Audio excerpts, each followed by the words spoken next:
এই 10 কেজি চালের জন্য আপনারা কোথায় যাবেন? বড়শালগড়ে আপনি এই 10 কেজি চাল দিবেন 978 জনকে, 978 জনকে 10 কেজি করে চাল দিবে। এটা হচ্ছে বড়শালগড়ে। এটা দায়িত্বে কে আছেন? এটার দায়িত্বে আছেন আপনার হচ্ছে আলহাজ আব্দুল আওয়াল চেয়ারম্যান। আপনার আওয়াল চেয়ারম্যানের কাছে যাবেন, ওনাকে গিয়ে বলবেন যে সবচেয়ে প্রান্তিক আয়ের 978 জন 10 কেজি করে চাল পাবে।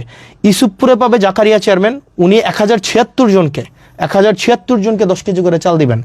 তারপর হচ্ছে রসুলপুরে পাবেন শাহজাহান চেয়ারম্যান, উনি দিবেন 1222 জনকে। মুকুল চেয়ারম্যান সুবিল ইউনিয়নে উনি দিবেন 1173 জনকে। আপনার ফতেহাবাদে দিবে সালাউদ্দিন ভারপ্রাপ্ত চেয়ারম্যান, উনি দিবেন 2234 জনকে। নুরুল আমিন এলাহাবাদের উনি দিবেন 1550 জনকে। জাহিদ দিবেন 1442 জনকে। মহিউদ্দিন মাহমুদ দিবেন 1079 জনকে।